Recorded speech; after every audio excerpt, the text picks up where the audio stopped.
Hey YouTube. So today I want to talk about the Queen and Slim movie. I saw it about 2 weeks ago now, so it's not fresh in my memory. But I wanted to talk about it because I think that I just have a couple of opinions and views, frustrations, and I just wanted to express them here on YouTube. So I wasn't too pressed on seeing Queen and Slim. It wasn't something that I was just like, oh, I have to see. But saw a lot of discussions happening on Instagram, on social media. I went and saw the movie, and I thought it was beautiful visually. It looked beautiful, like the images, um, because the movie is produced by or directed by a woman who has done like Solange and Beyonce music videos. Melina Mansoukas, I believe is her name. I thought it was visually appealing. I do not have any of my notes. I actually left my notebook. I wrote all my notes down and left my notebook at work. So I don't have any notes. I'm just going off of memory. But it was directed by Melina Mansoukas, I believe is how you say her name, or Matsoukas. And the screenplay is written by Lena Waithe. One thing I will say about Lena Waithe is I'm not a fan of most of her work. I think The Shy is decent, but Dear White People, the movie, was not good. I do not watch Dear White People, the series on Netflix, because it disappoints me every time I turn it on. I just feel like Dear White People is for white people. It's to me, not for me as a black person. It's meant for white people. And the purpose of a lot of her work, I feel like, is to address white people. And for me, I just miss the days when black artists made black art for black people, and it could be enjoyed by all people. But who was most important was the black consumer, or the black person that's taking in the art. I miss those days, like the 90s.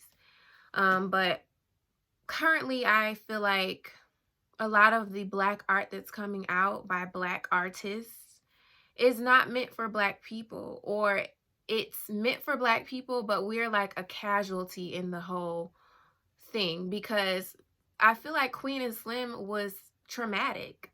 It was traumatic, and Lena Waithe said that she tells these types of stories so hopefully they meaning white people, can see us as human and stop killing us. So we're like a casualty in this whole thing, and we are the ones dying in the movies or being abused and mistreated in the movies, and then it's supposed to somehow benefit us in the long run. I don't think it benefits us. I think it's traumatic to watch black people die on film. I believe the story was an idea by a man. I don't know his name right now because all of my notes are in my notebook. But the guy came to Lena Waithe at a party with an idea, and is a white man. And he kind of planted the seed in her mind, and she took it and ran with it and created this story. I watched one interview of her talking about this, but her desire was to not have a villain or a victor. Is that how you say it? Okay. She said when she wrote this script that there were no villains. Like, there's no hero. You can see fault in Queen and Slim's actions, and also you can see the humanity in the police officer and the couple. Let's just get into the characters. Queen is a woman who's like educated. I believe she's cerebral, like always in her mind, always thinking. She is logical, and she knows the law. She's an attorney. So she is someone who is kind of stern, not very overly emotional, more on the cold side. And Slim is more warm, like he's a believer in Christ. Not that that makes people warm, but They emphasize that he believes in God. He's religious. He is optimistic. He is open-minded and not kind of naive as well in some ways. Definitely naive. So these two like opposites come together on this date. And it wasn't a great date. It wasn't a bad date, but it was a interesting date because it morphed into them being pulled over by the police, and then, you know, the police officer getting shot. So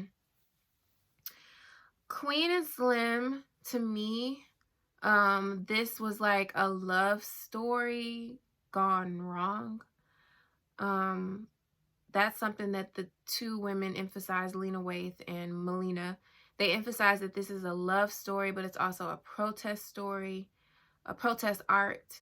That was interesting. I did see it as kind of like them falling in love, but I felt like they were falling in love because they knew that their lives were over. So yeah, they were falling in love, and throughout the course of their journey down to Louisiana, they were learning things about each other. They were learning each other's personalities and what they wanted out of life or what their beliefs were. They got to Louisiana, and the house that her uncle lived in, he, I believe, was a pimp or something. But something interesting that I remember of those scenes in that house in Louisiana was one of his women with the curly fro. She was taking out Queen's braids, and she told her that in here he's a king, but out there he ain't. S-H-I-T. So he's not anything in the real world, but in here he's a king and we treat him as such. And I was like, that was interesting. I wonder why they put that in there. I guess that symbolizes that some men, because they feel inadequate in the main world or mainstream society, that within their own lives and their own worlds, they do things that make them feel good about themselves. So they sleep around with a lot of women, and they have a lot of women to look up to them and serve them and love them because they're not receiving that love in the real world. So I thought that was interesting. I thought the scenes though were a little bit drawn out, like when he was getting his haircut, when Slim was getting his haircut, that was so extra. It was just like took forever, it seemed like, for her to cut his hair off. And then the taking out the braids, I was like, why didn't they just cut the braids from like here and take them out? She was like unraveling the braids all the way from the bottom. I was like, maybe Queen's hair was long, I don't know, but her hair wasn't long because her hair was short. You could see her hair was short. So anyway, when they got going from Louisiana to the next stop, which was Savannah, I believe, that old school car was beautiful. Like, them driving and riding around in that car was beautiful with with Slim and his velour fit on, and Queen with her little dress and heels. Like, that was so cute. They looked cute. Queen looked cute with her little cropped cut hair. And Jodie Turner Smith, I believe is her name, she's beautiful. Daniel Kaluuya, I wouldn't have pictured him as Slim. And that's something that Melina and Lena Waithe said, that they didn't picture him as Slim, but he pretty much cast it himself. And that's the next thing I want to talk about, is the casting. From what I gather and what I learned is that they didn't really take a long time to figure out who they wanted to cast in these roles. Daniel pretty much casted himself, and Jodie was like within the first round of women, and they chose her without really, screening other women or whatever. So I think a lot can be said about that, because people were complaining about the fact that they chose British blacks to play African Americans in a racially charged movie. And people feel like, to keep the story authentic and true to its nature, why not cast African Americans? Because we are in the United States. You have access to so many African American actors and actresses, and you cast British people.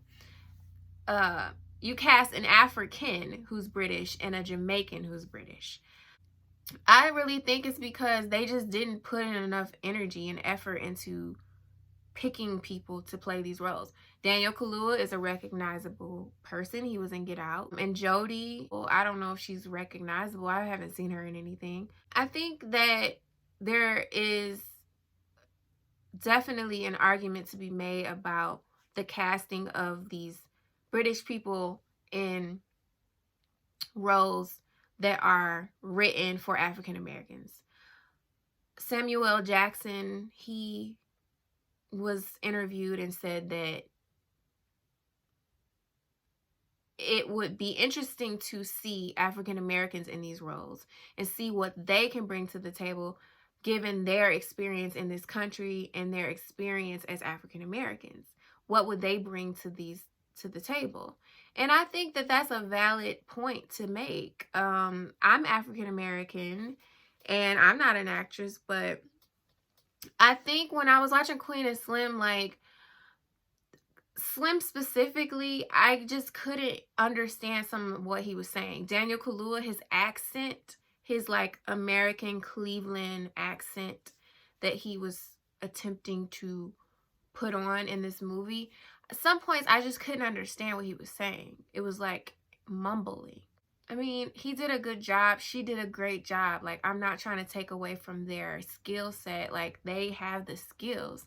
I just think that, like, the guy who played her uncle, he is an African American. He was acting hood. He was acting like a man from America. I didn't feel that from Daniel Kaluuya. Now, not all African Americans act the same, and not all African Americans act like that guy who was playing Queen's uncle.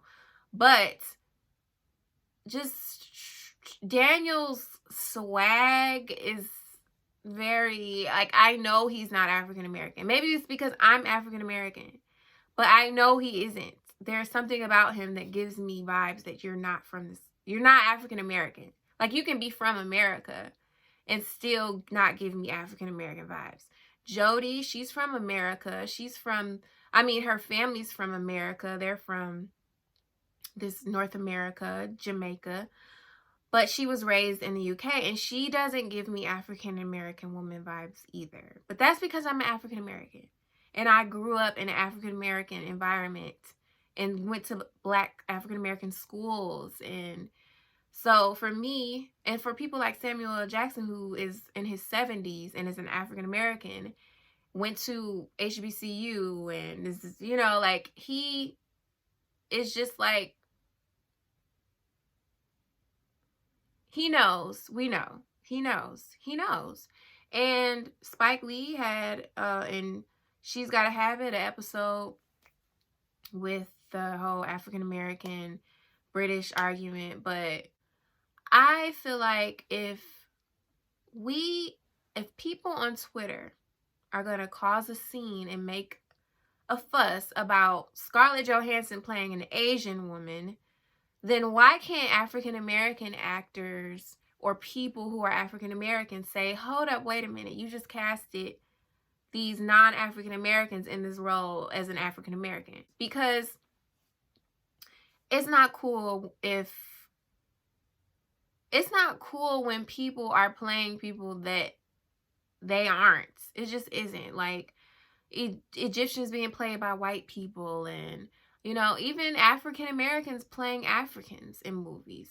I will say though, if it's an American made film, they're going to cast African Americans as the Africans. If it's a Nollywood film, then they're going to cast Africans because it's Nollywood. We're in Hollywood, and they're going to cast African Americans as Africans.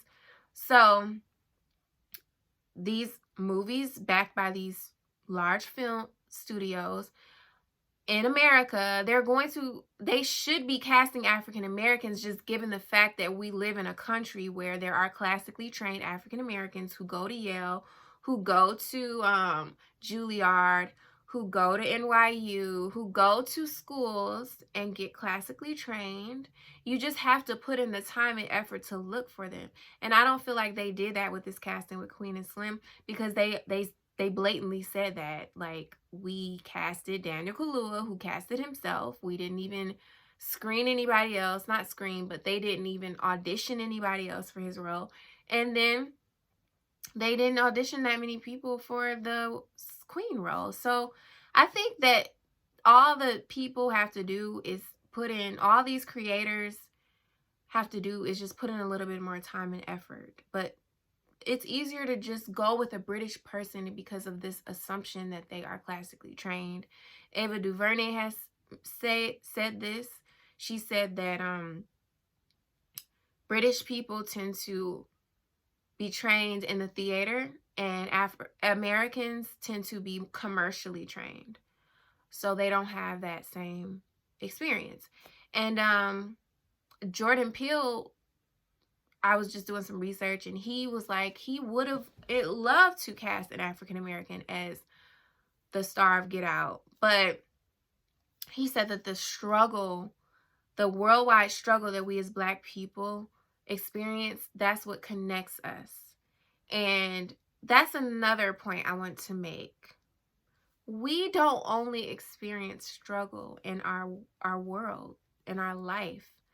We don't just experience struggle. We have a culture, and we have customs and traditions and norms, and a lot of what I've experienced as an African American has been positive. I know the media wants to present a message of struggle life and poverty and racism and prejudice, but no. I mean, I am only speaking for myself, but I grew up in a Black community, so I didn't experience blatant racism, like in your face calling you the N-word, or in your face discrimination. I didn't go to white schools where I was picked on because I was Black, or where I stood out because I didn't look like everybody else. So for the first 18 years of my life, I didn't have any racially charged experiences.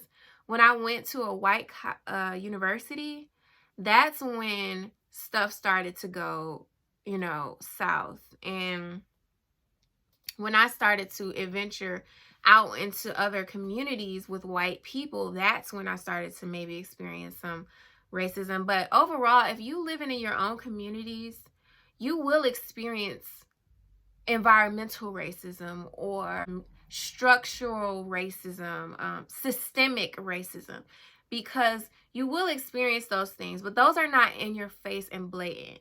You will experience maybe less of a quality of education.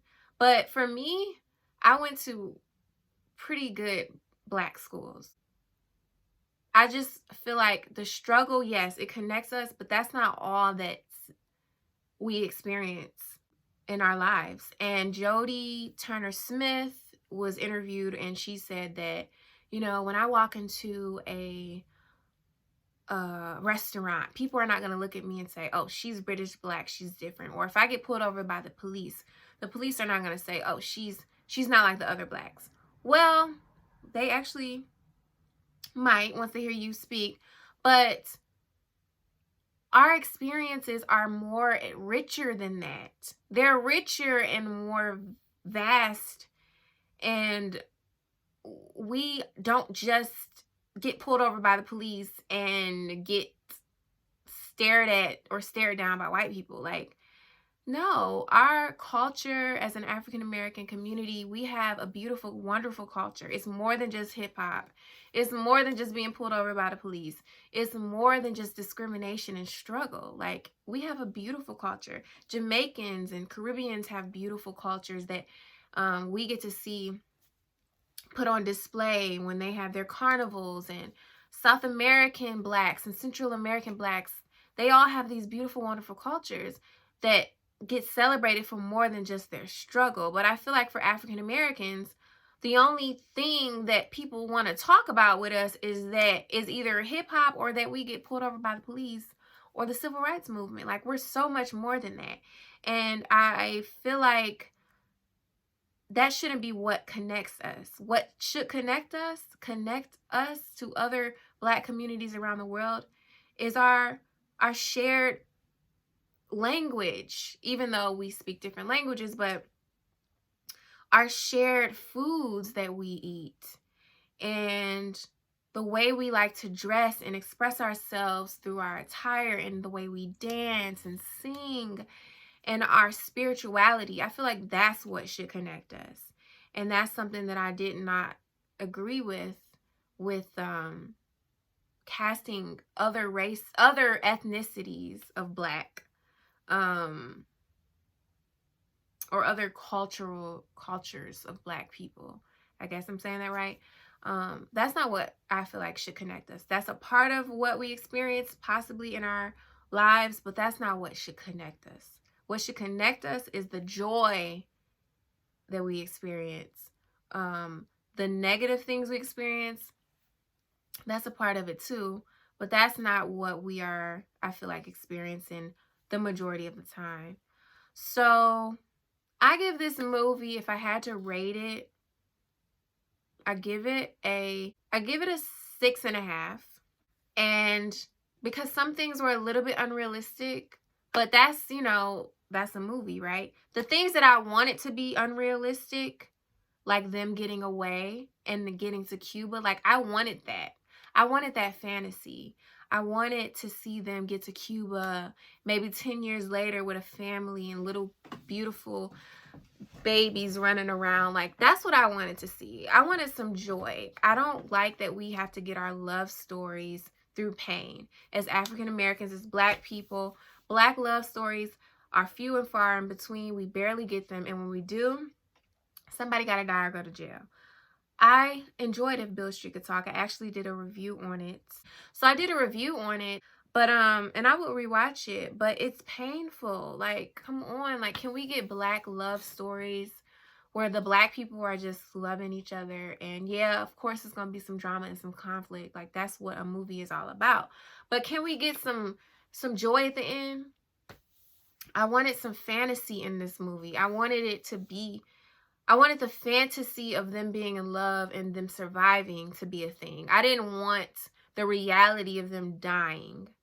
And what was kind of fantasy was them getting away with certain things, like the police officer not stopping them when they left out of the garage. Like, that was fantasy. Like, or people helping them along the way. Like, to me, that was kind of unrealistic. But a couple more things that I want to mention before I end this, because this is all over the place now. I did think some good parts of the movie were the two really good parts that stood out to me in this movie. And that's the one I want to end on a high note. Was when Queen took herself out of the car, like she was out of the car, and he was driving. He's like, "What are you doing? You crazy, whatever." And she was like, "I always wanted to do this." Enjoyed that moment. And when they stopped and Slim got on the horse, I like that moment too, because that to me signified, like, live in the moment. You never know when your last day is going to come, and you put stuff off that you always wanted to do. But now you got your back up against the wall. You don't know what's going to come next, so do it, but you shouldn't have to wait until you are faced with that reality that you might die or you might go to prison for the rest of your life. So just do the things you want to do when you have the chance. And another moment I enjoyed was when they were dancing, because they didn't get to have a second date. And he was like, "If we had a second date, well, what would we do? Or would you come in?" And so they went in there and they danced. I just love to see all of those Black people dancing in that, like, juke joint or whatever you call it, like that little hole in the wall, that Southern Black hole in the wall. That was so cute. Like, I really liked that part of the movie where they were just dancing and everybody in there was just having a good time. It wasn't about, didn't nobody care about what you had on or how your hair looked or what your jewelry was looking like. Everybody was in there just having a good time. I really liked that. And it was one last thing I want to say. One last thing I wanted to say about this movie. Oh, the love making scene. The love making scene. That was unexpected. But one thing I know about feel like is not expressed enough is black love. The love that black people have for one another. Like, contrary to popular belief, black men do love black women and black women love black men. We do love each other, and thank God I get to see that in real life. Because on social media you would just think we hate each other and that we just can't stand each other, but like, no, there are black people who love each other, who make love to each other, who have children, who marry, or who don't marry but are in healthy committed relationships. So that scene, I know, like, in Hollywood you don't see that a lot. You don't see two black people on screen having intimate moments with each other. I think they put that in there for a reason, to show those two black people coming together and really like sharing a connection with each other. I was in there like this because I'm such a prude. It was one last thing I wanted to say and I can't think of it. Oh, that's the last thing I wanted to say. Last thing is something that I've been hearing a lot on social media about, people saying that this movie, um it it it shined a light on how black people can't trust other black people, because the man who turned them in, or the man who snitched on them, was a black man. Right when they was about to head to Cuba, he snitched on them. Some people who are criticizing this film feel like we got enough of that. We have enough of black people being shown on film or just in real life. We just don't trust each other and we're afraid of each other. I actually feel like I agree with that, but at the same time, there's so much of our history where black people have been the reason why other black people have not gotten ahead. And specifically, it's been the bougie black people. It's been the black people we all look up to and aspire to be like, have been the ones putting roadblocks in place for us other blacks who are not wealthy or highly educated. You know, with the Harriet Tubman movie, I didn't see that movie, but people felt like, Bigger Long and Harriet Tubman just came out. That movie just came out with that black slave catcher, and then you have Queen and Slim with the black men with the dreads turning them in at the end. What is this message? People are like, what is this message being presented about black people, black men? I'll say it's not fun, because I feel like this art is being put on display for everybody's eyes to see. It's not just for our eyes. So you got other people witnessing and viewing the fact that black people do turn on each other. But I think if this was a movie solely like for just black people, and if black people was the only people's eyes seeing it, we wouldn't be so embarrassed. We wouldn't be so touchy about it. But because other races of people are seeing this, we feel a certain type of way about presenting that message that black people cannot trust other blacks, and black people are just ready and willing to turn each other in at any moment.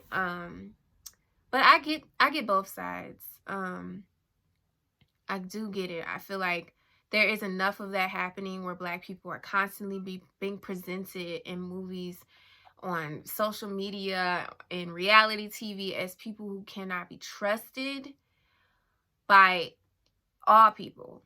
So I get that. But at the same time, just the reality is that exists, that black people do turn on each other, and black people are sometimes the reason why other blacks can't get ahead. But that's all I have to say. Go out and see Queen and Slim. Like I said, I give it a 6. I give it a 6.5. Yeah, leave your comments below on what you thought about the movie if you saw it. And what do you think about British black people playing African Americans? What do you think about the idea that struggle connects us, and that we all can relate to each other because of struggle, not necessarily because of our shared culture? And Yeah, just leave your thoughts below, comments, and subscribe if you want to see more content from me. Thank you for watching. Bye.